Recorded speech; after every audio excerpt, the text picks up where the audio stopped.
जय भीम नमो बुद्धाय। अंबेडकर ने कहा था कि शिक्षा वो शेरनी है जो इसका दूध पिएगा वो दहाड़ेगा।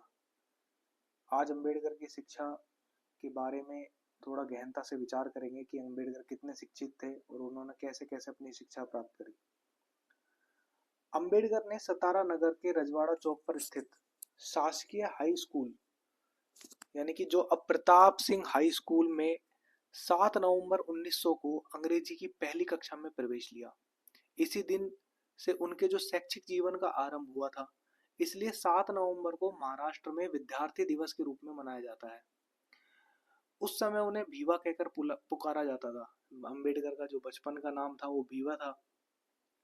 स्कूल में उस समय भीवा रामजी अंबेडकर यह उनका नाम उपस्थित पंजिका के क्रमांक 1914 पर अंकित था।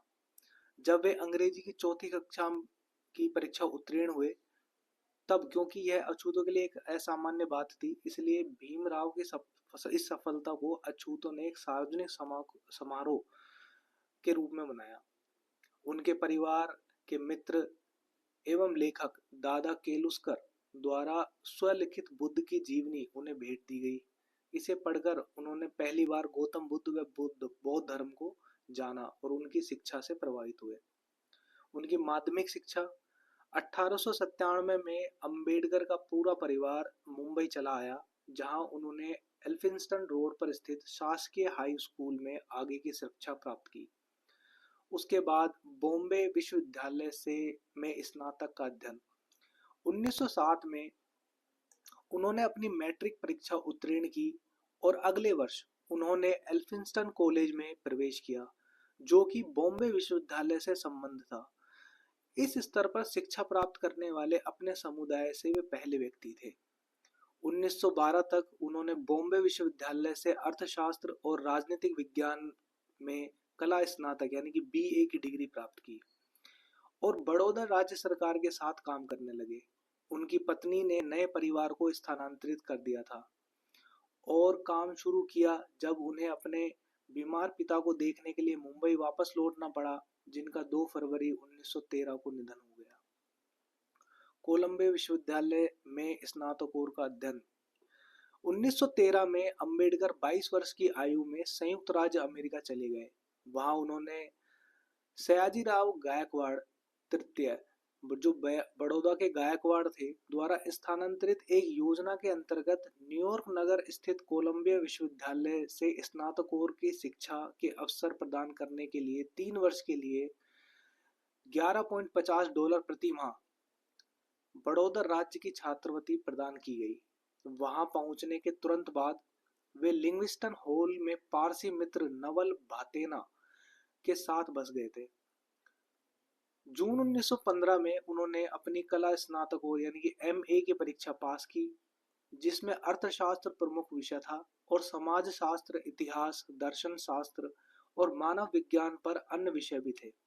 उन्होंने स्नातकोत्तर के लिए प्राचीन भारतीय वाणिज्य यानी कि एंशिएंट इंडियन कॉमर्स विषय पर शोध कार्य प्रस्तुत किए। अंबेडकर जॉन डेवी और लोकतंत्र पर उनके काम से प्रभावित थे। 1916 में उन्होंने अपना दूसरा शोध कार्य किया, भारत का राष्ट्रीय लाभांश, एक ऐतिहासिक और विश्लेषणात्मक अध्ययन यानी कि national dividend of India, a historical and analytical study. इसके लिए दूसरी कला स्नातकोत्तर उनको प्रदान की गई और अंततः उन्होंने लंदन की राह ली।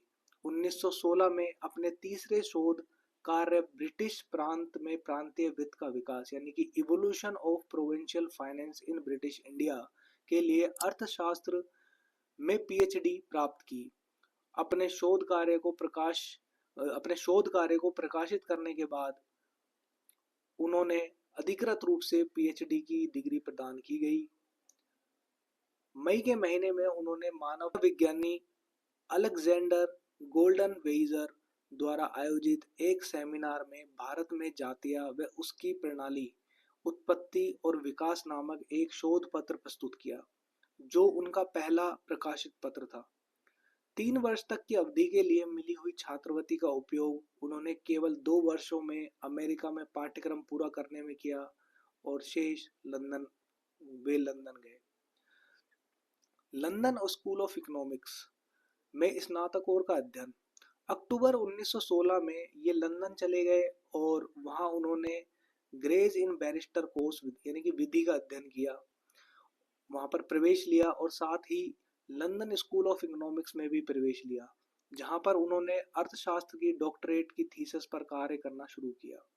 जून 1917 में विवश होकर उन्हें अपना अध्ययन अस्थायी तौर पर बीच में ही छोड़कर भारत लौटना पड़ा, क्योंकि बड़ौदा राज्य ने उनकी छात्रवृत्ति समाप्त हो गई थी।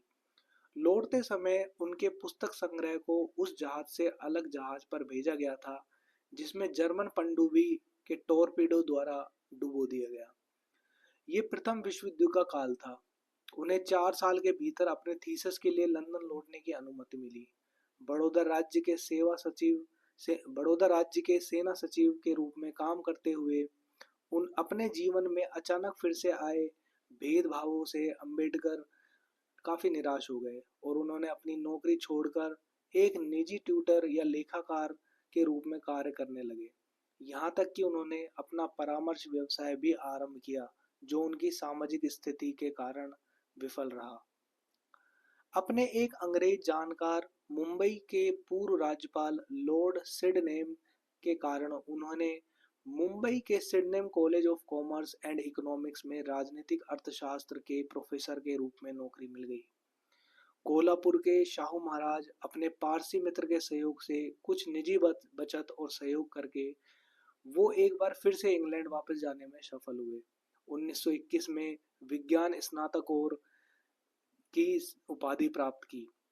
उन्होंने provincial decentralisation of imperial finance and in British India यानी कि ब्रिटिश भारत में शाही अर्थव्यवस्था का प्रांतीय विकेंद्रीकरण खोज ग्रंथ प्रस्तुत किया। 1922 में उन्हें ग्रेज इन बैरिस्टर एट लॉज डिग्री प्रदान की। उन्हें ब्रिटिश बार में बैरिस्टर के रूप में प्रवेश मिल गया। 1923 में उन्होंने अर्थशास्त्र की DSc यानी कि डॉक्टर ऑफ साइंस की उपाधि प्राप्त की।